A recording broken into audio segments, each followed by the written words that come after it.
high standard with block kicks now every week almost practically. So what's been the secret, and is that something you expect teams to have to really protect against?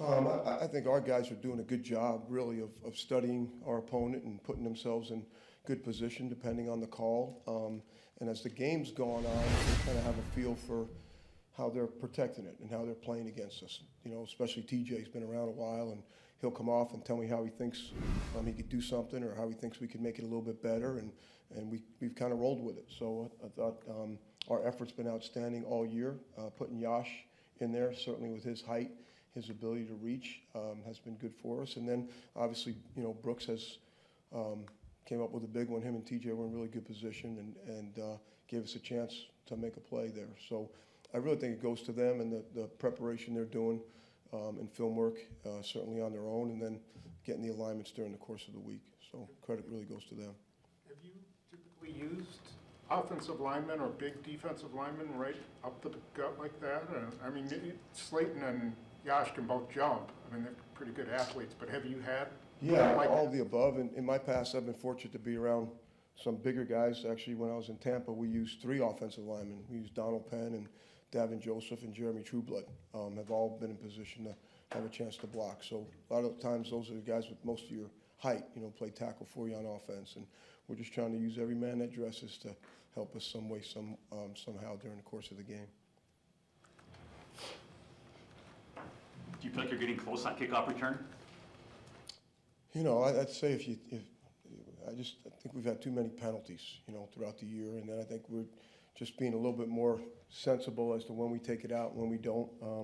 Teams are starting to do, different things against us. We got the ball in the corner a few times last week when he didn't think he could put the ball in the back of the end zone. So I think every time we go out there, we'd like to think if we get our block, we believe we have a chance, to score. And I think that's the attitude and the mentality we'd like those guys to have. It's a one-play deal. Get your body and your eyes and your hands all in the right position and give Keyshawn a chance to score with it. But I do think we have to be a little bit better with our body position and our hands, not to get a hold. And we have to keep doing a good job of the decisions we make, whether to bring it out or whether not to bring it out.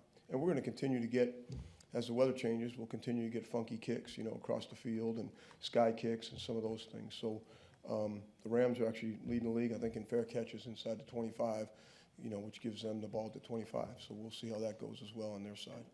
Is that a thing in this league? Once a guy puts on film like Keyshawn did last year, that never leaves the memories of opposing coordinators, and they're always going to treat him that way, even if there's struggles or you're trying to get it on track. That's just never going to go away. I think so. I think anytime you play against a dynamic returner, the Devin Hesters of the world, and Cordell Patterson, what he does, taking it out 8 and 9 deep, I think your antennas go up, and you're trying to scheme some different things in order to put yourself in a better position, no matter what, if they're going to take it out. So I think to your question, yes, people are going to do what they can to keep them from taking the ball out. Is there any answer to that? Like that opening kickoff, I think land around the 10-yard line, kind of in no man's land. Is there any answer to that? Yeah, you could play guys in different positions. You can back guys up that are the edge guys, and now maybe they drop it in front of them. I think the Monday night game, what was it? At the end, they put the ball on the ground, and the guy didn't do a good job of fielding it and ends up going to the 1-foot line. He tries to return it. And so they're going to keep doing all different kinds of things, and formationally, we may have to make some adjustments as well. Can you be successful regularly when they're successful getting it into the corner? They're taking away a third of the field, right? Yeah, sometimes, but it also takes away a third of their players. They only have so many players back over here on this side, so sometimes you can get the boundary, but it does make it a little bit more problematic. And for some, teams, again, that's a chance to fair catch the ball, to guarantee you're going to get it on a 25.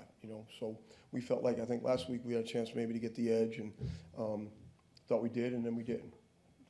It's part of the chess match of the game, Hey, Rich, when you looked at the big return that the Vikings had, obviously it was wiped out by the penalty. Was there a teachable moment in there, or does that not happen if they don't commit the penalty?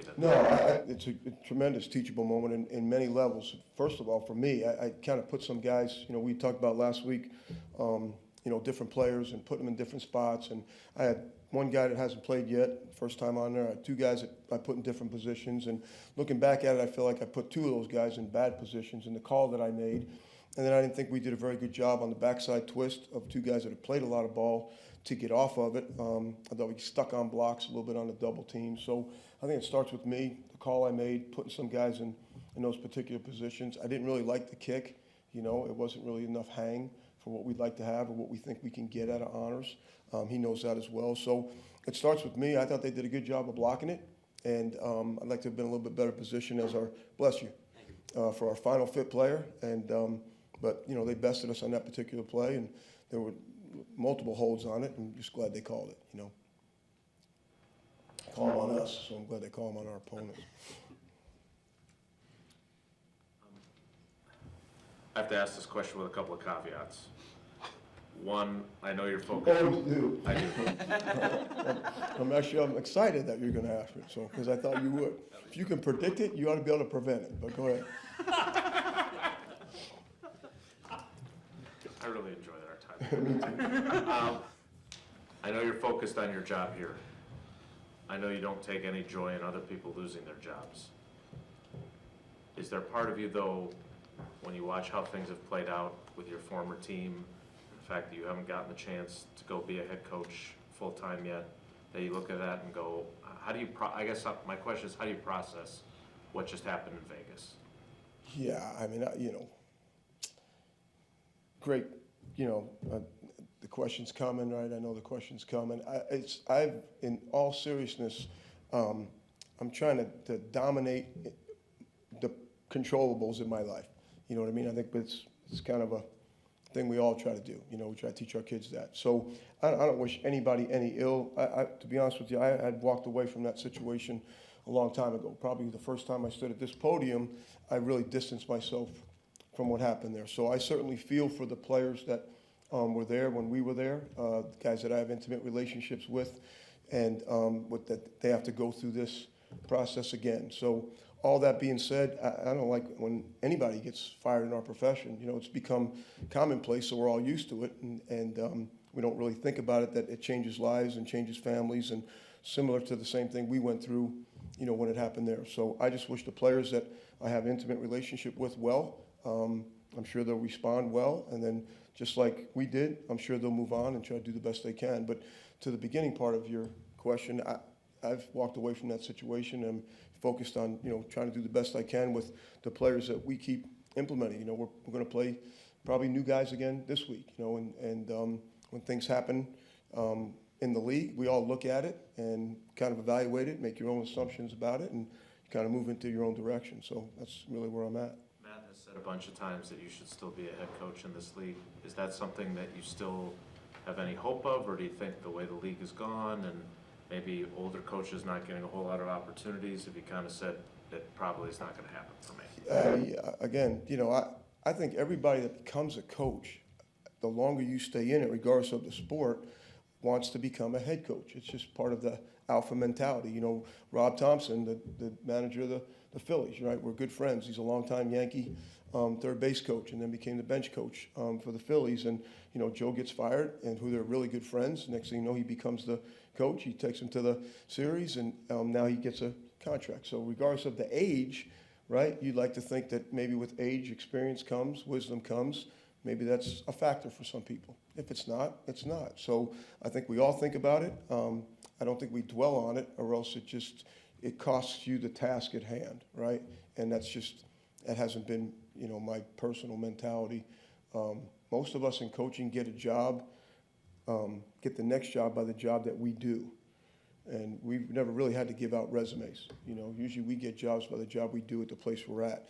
And so I've tried to, keep that mantra as long as I possibly can. Their season ends, January 7th. Would you welcome a call from them on January 8th? Who's that? The Raiders. Yeah. I'll let you know in January.